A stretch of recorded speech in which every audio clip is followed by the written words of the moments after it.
주신 하나님께 감사를 드립니다. 우리 자리에 앉으시겠습니다. 말씀을 위해서 함께 기도하도록 합니다. 기도하겠습니다. 할렐루야. 주님 감사합니다. 오늘도 우리에게 새로운 마음가짐 허락하여 주셔서 새 생명 운동 뉴 라이프 무브먼트를 시작하게 하심을 감사합니다.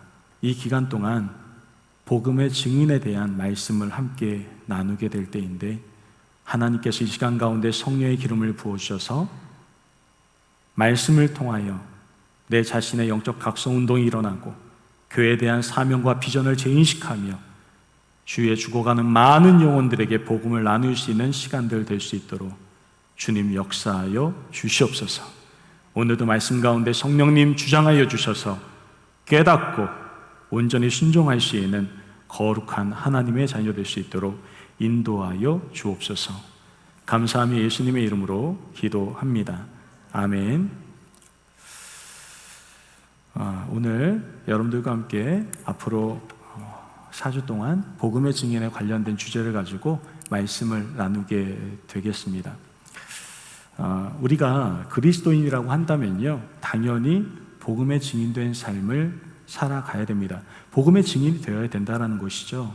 왜냐하면 하나님께서는 하나님의 자녀인 우리가 복음의 증인이 되기를 바라시고 계시기 때문에 그렇습니다. 그런데 안타까운 것은 많은 그리스도인들이 이런 하나님의 마음을 알고 있어요. 또한 이 진리를 분명히 깨닫고 있습니다. 하지만 복음의 증인으로 살아가지 못한다라는 것이죠. 그렇다면 왜 그리스도인들이 복음의 증인이 되어야 함에도 불구하고 왜 복음의 증인으로서 살지 못하는 것일까요? 우리는 크게 세 가지로 그 이유를 살펴볼 수가 있게 됩니다. 첫 번째는 복음의 증인의 삶이 무엇인지를 잘 몰라서 그래요.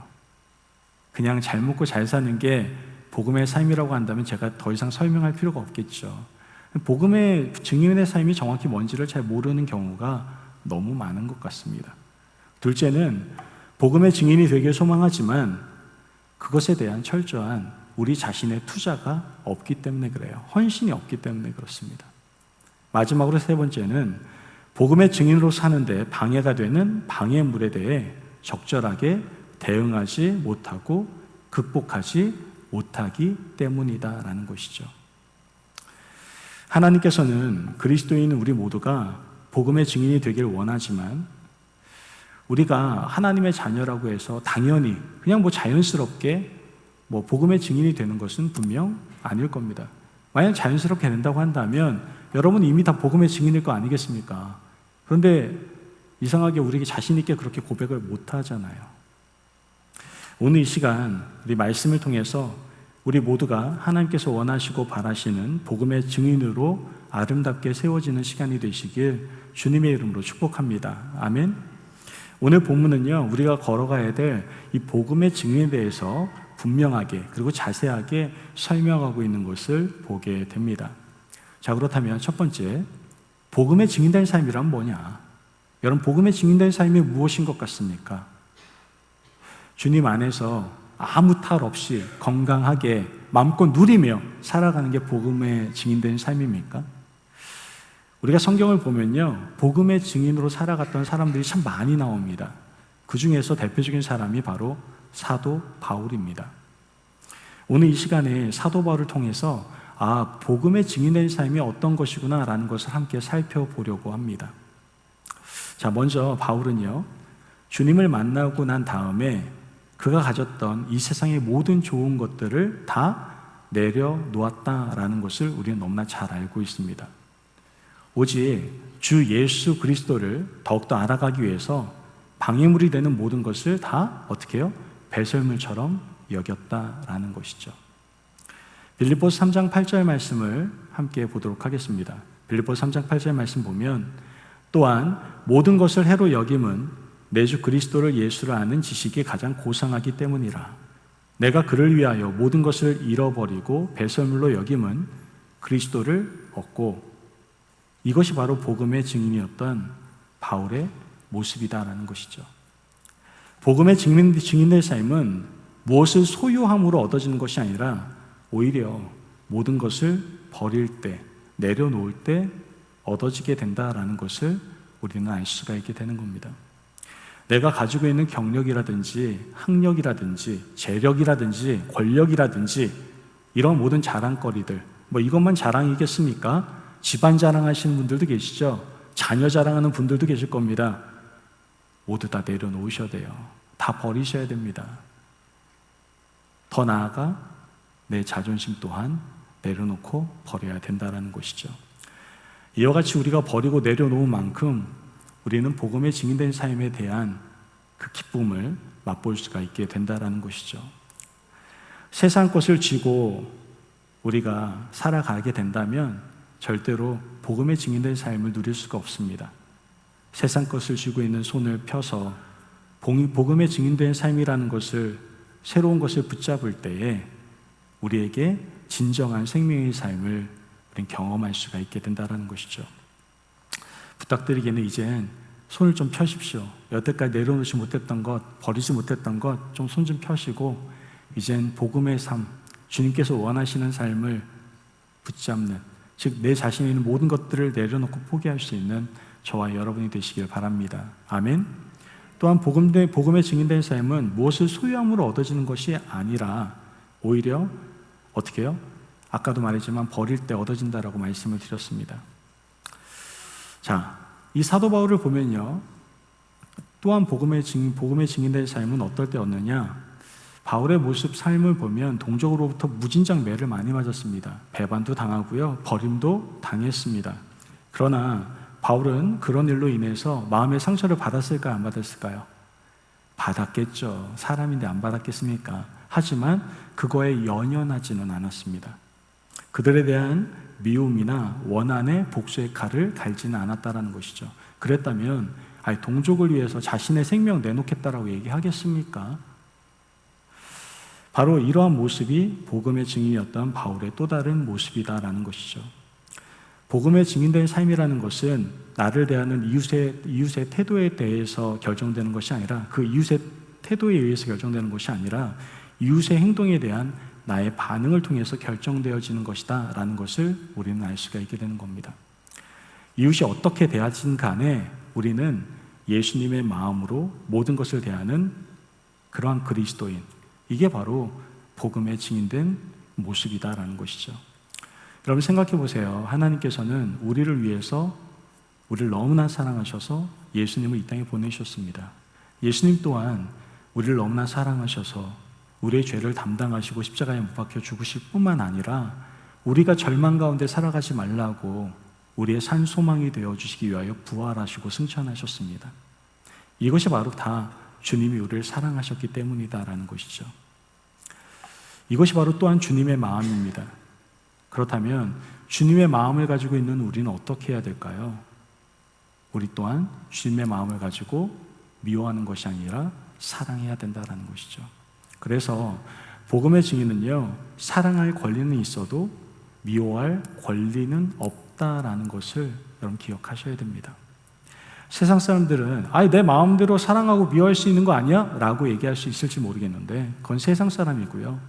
우리가 성령에 사로잡힌 예수의 사람, 복음의 증인이라고 한다면 우리는 사랑할 권리밖에 없다라는 것을 꼭 기억하시길 간절히 바랍니다. 아멘. 사도 바울의 복음에 증인된 모습은 한 가지 더 나타나게 되는데요. 사도 바울은요, 우리와 좀 다르게, 물론 여기에 해당되는 분들도 있을지 모르겠지만요, 심각한 질병을 가지고 있었습니다. 그런데 하나님께서는 그 병을 고쳐주셨습니까? 안 고쳐주셨습니까? 안 고쳐주셨어요. 아니, 그렇게 하나님을 많이 했으면 얘다, 너 고생 많이 했다, 선물로 주실 수 있잖아요, 한 번쯤. 안 고쳐주시는 거예요.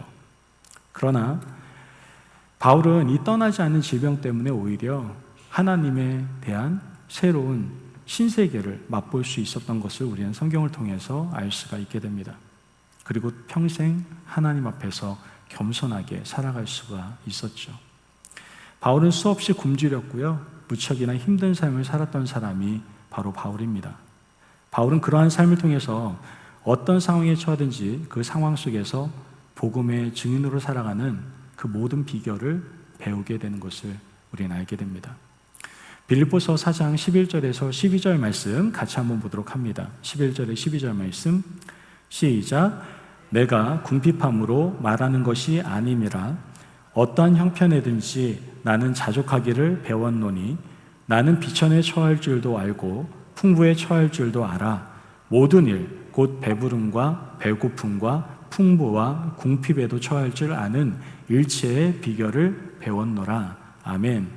여러분, 환경이 복음의 증인된 삶을 결정하는 것이 아니라 환경에 대한 나의 반응이 복음의 증인된 삶을 결정하는 것이다 라는 것을 우리는 다시 한번 깨닫게 되는 겁니다. 바울 앞에 수많은 어려움이 항상 존재하고 있었습니다. 바울에게는 낙심되고 좌절할 수 있는 순간들이 너무나 많았어요. 하지만 절대로 바울은 자기 자신의 사명에 대해서 포기하지 않았습니다. 또한 바울 가슴속에 타오르는 사명감을 그 어떤 것도 소멸시킬 수가 없었습니다. 그래서 바울은 가는 곳마다 교회를 세우게 되고요, 하나님의 능력을 나타나게 되는 것을 우리는 성경을 통해서 보게 됩니다.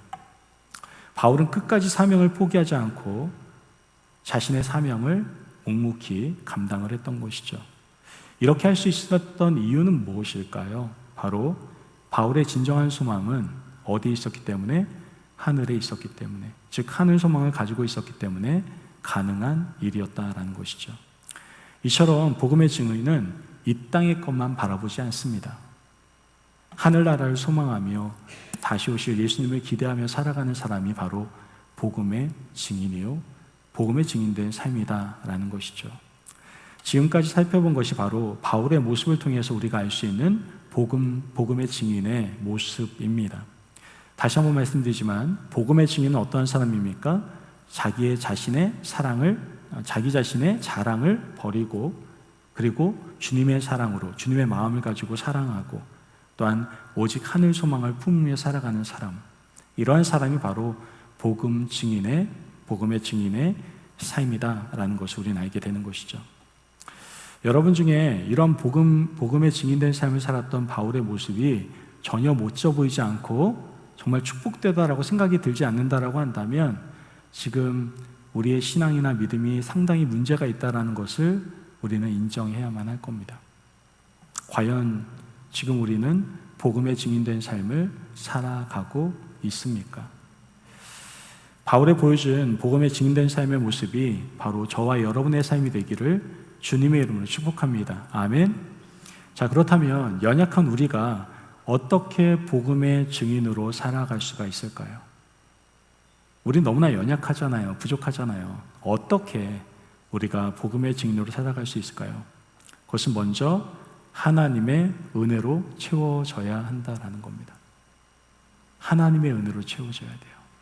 이것도 굉장히 중요하기 때문에 한번 따라해 볼까요? 먼저 하나님의 은혜로 채워져야 합니다.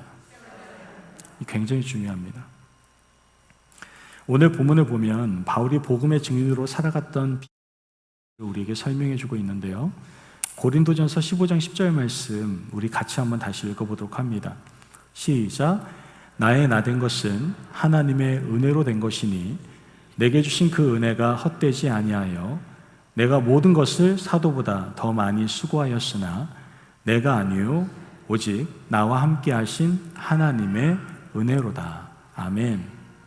말씀에 나오는 바울의 고백을 보면 자신이 복음의 증인으로 살아갈 수 있었던 비결은 다름 아닌 자신에게 임했던 하나님의 은혜 때문이다라고 말을 하고 있는 겁니다. 여러분, 하나님의 은혜 없이는 그 누구도 복음의 증인으로 살아갈 수가 없습니다. 저도 제 자신을 늘 돌아봅니다. 제가 어떻게 목회자가 될 수 있었지? 내가 어떻게 이렇게 강단에 올라와서 복음의 증인으로서 말씀을 전하고 있는 것이? 나는 굉장히 허물이 많고 부족한 게 많은데 어떻게 이 사명을 감당할 수가 있는 거지? 이 질문에 대해서 제 스스로의 답을 찾을 수는 없었습니다. 그러나 하나님께 물었을 때 정확한 답을 저에게 알려주십니다. 그것은 바로 하나님의 은혜였다라는 겁니다. 저는 이 자리에 서 있는 것이 제가 잘나서 서 있다고 생각해 본 적이 단 한 번도 없습니다. 전 지금도 부족하고 지금도 연약합니다. 하나님께서 은혜 베풀어 주시지 않으면 저는 100번, 1000번 넘어질 수밖에 없는 연약한 존재입니다. 그러나 그 은혜가 있기에 오늘도 부족하지만 이 자리에 서서 복음의 증인으로서 여러분들에게 복음을 나눌 수가 있다는 것이죠. 여러분, 아무리 정직하게 살았다고 해서, 성품이 좋다라고 해서 그 안에 죄가 없을까요? 나는 정말 죄가 없어요 라고 생각하시는 분들은 손들지 마세요. 제가 깜짝 놀랄 수 있으니까. 아무리 없다고 해도 내 안에 미워하는 마음도 있죠, 또 분노하는 마음도 있죠, 시기 질투하는 마음 다 있지 않습니까? 절망하는 마음도 있고 염려, 걱정 다 있지 않습니까? 우리에게는요, 죄된 본성이 늘 존재하고 있습니다. 그렇기 때문에 우리에게 반드시 필요한 것이 있는데 그것이 바로 하나님의 은혜다라는 것이죠. 하나님의 은혜로 우리 안에 도사리고 있는 죄를 우리가 컨트롤하지 않으면, 다스리지 않으면 우리는 죄에 속한 삶을 살아갈 수밖에 없다라는 거예요. 따라서 우리가 복음의 증인으로 살아가는 것은 우리의 인격에 의해서 결정되는 것이 아니라 우리 인격에 부어지는 하나님의 은혜에 의해서 결정되는 것이다 라는 것을 우리 믿음으로 고백해야 될 줄을 믿습니다. 아멘. 우리와 세상 사람이 다른 점이 있다라고 한다면 무엇이 다를까요? 바로 우리에게는 하나님의 은혜가 있고 세상 사람들에게는 그 놀라운 하나님의 은혜를 깨닫지 못한다라는 것이죠.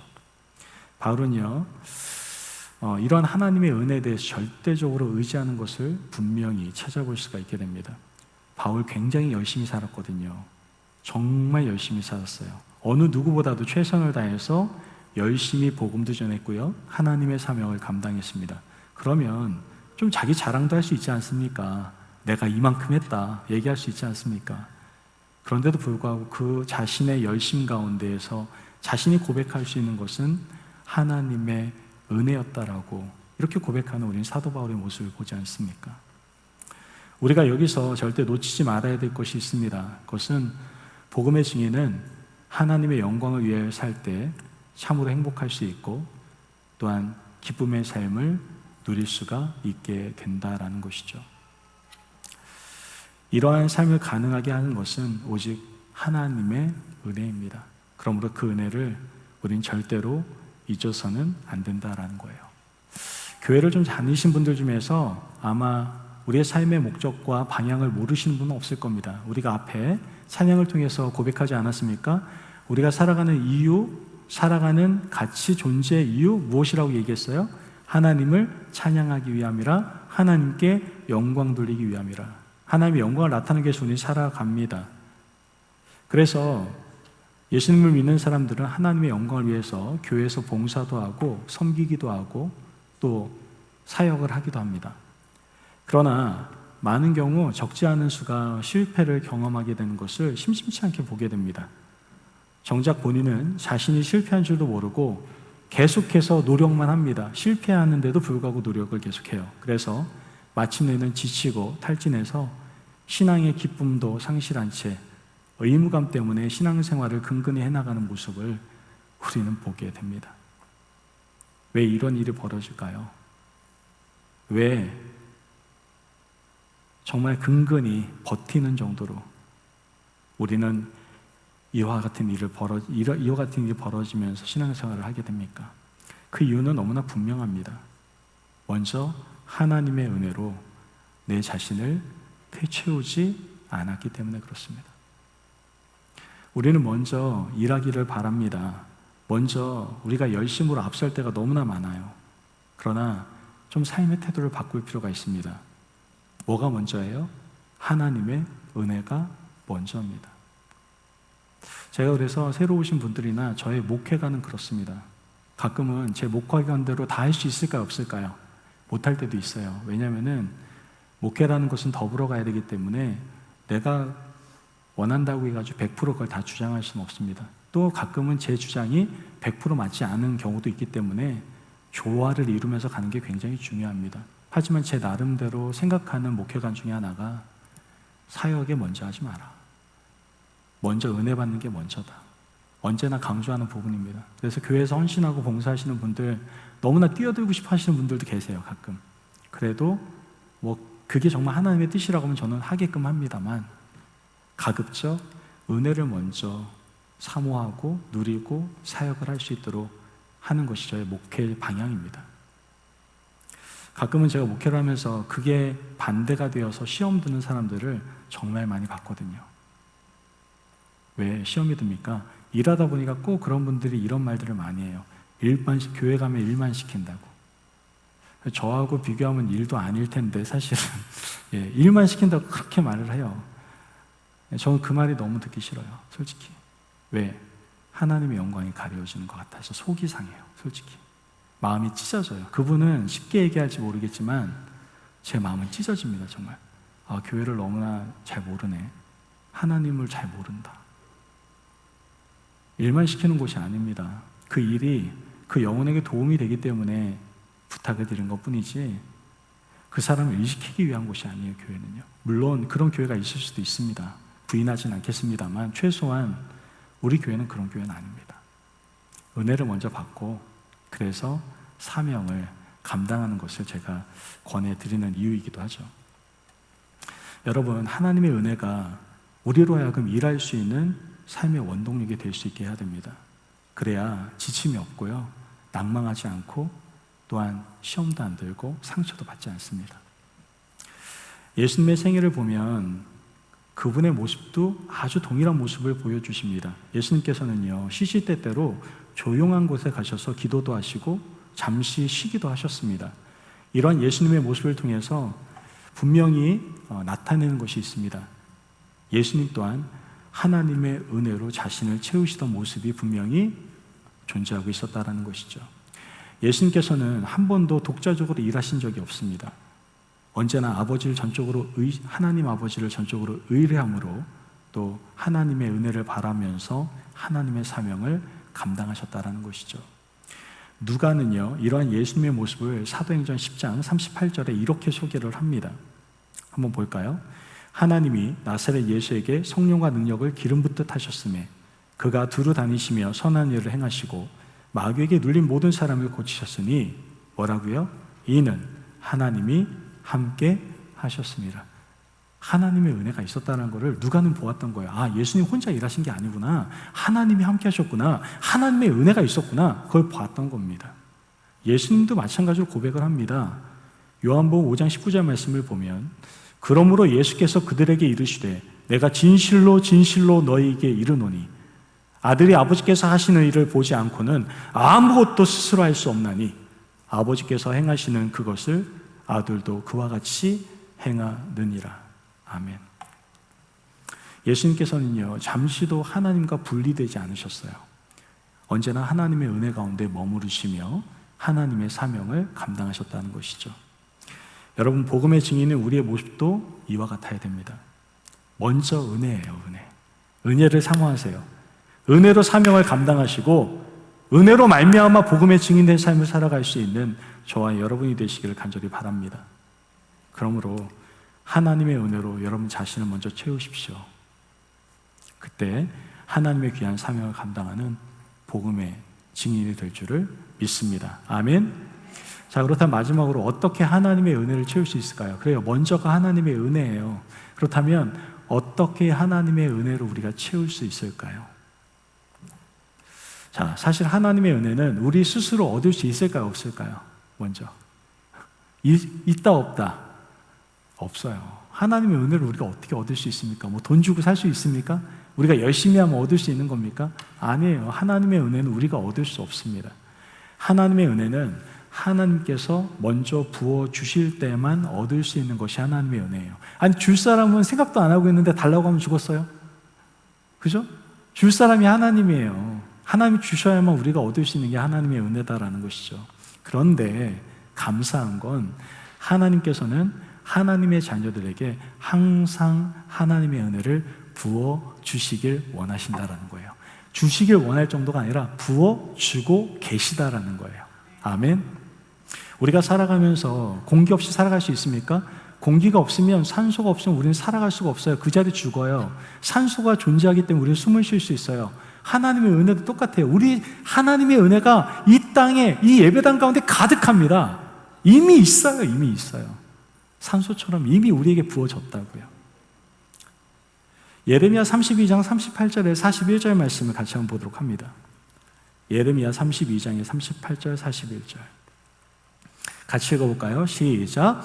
그들은 내 백성이 되겠고 나는 그들의 하나님이 될 것이며 내가 그들에게 한 마음과 한 길을 주어 자기들과 자기 후손의 복을 위하여 항상 나를 경외하게 하고 내가 그들에게 복을 주기 위하여 그들을 떠나지 아니하리라 하는 영원한 언약을 그들에게 세우고 나를 경외함을 그들의 마음에 두어 나를 떠나지 않게 하고 내가 기쁨으로 그들에게 복을 주되 분명히 나의 마음과 정성을 다하여 그들을 이 땅에 심으리라. 아멘. 하나님께서는요, 우리가 복음에 증인된 삶을 살아갈 수 있도록 그분이 더 정성을 다해서 최선을 다해서 일하고 계십니다. 그렇기 때문에 하나님의 은혜가 없다면 그것은 하나님의 뜻이 아니라 하나님의 은혜를 담을 수 있는 그릇이 누구에게 없다는 거예요? 우리에게 없다라는 의미다라고 우리는 해석해 볼 필요가 있어요. 다시 한번 말씀드릴게요. 내가 하나님의 은혜가 없어요. 그건 하나님 문제가 아니라 누구의 문제다? 내 문제야, 내 문제. 하나님의 은혜는 지금도 부어져요. 오늘 똑같이 예배 드리고 있잖아요, 그죠? 이 예배 가운데 하나님의 은혜를 누리는 사람이 있는 반면에 누리지 못하는 사람도 있어요. 그건 누구 문제다? 내 문제예요, 사실 내 문제. 여러분 39절 말씀 한번 다시 한번 볼게요. 보면은 내가 그들에게 한 마음과 한 길을 주어 이렇게 얘기를 합니다. 하나님께서 하나님 백성들에게 한 마음과 한 도를 주셨다라고 분명히 얘기합니다. 한 길을 주셨다고. 이 말씀은 하나님께서 우리에게 하나님의 복을, 복음의 증인되기 위해서 마음과 길을 먼저 주셨다라는 것을 우리에게 말씀해주고 있는 겁니다.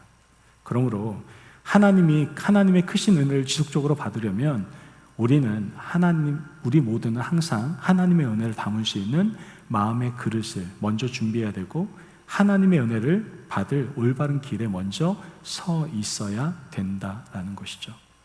그렇다면 하나님의 은혜를 받을 수 있는 그릇, 그 다음 올바른 길에 서 있다라고 하는 그 자리가 어느 자리일까요? 바로 말씀과 기도의 자리, 즉 예배의 자리입니다, 여러분. 예배의 자리에 서 있는 것이 바로 은혜로 채울 수 있는 놀라운 비결입니다.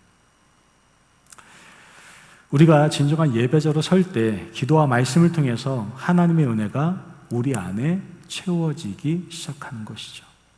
그러므로 예배가 무너지면 하나님의 은혜를 경험하지 못하고 전혀 누리지 못하게 된다는 거예요.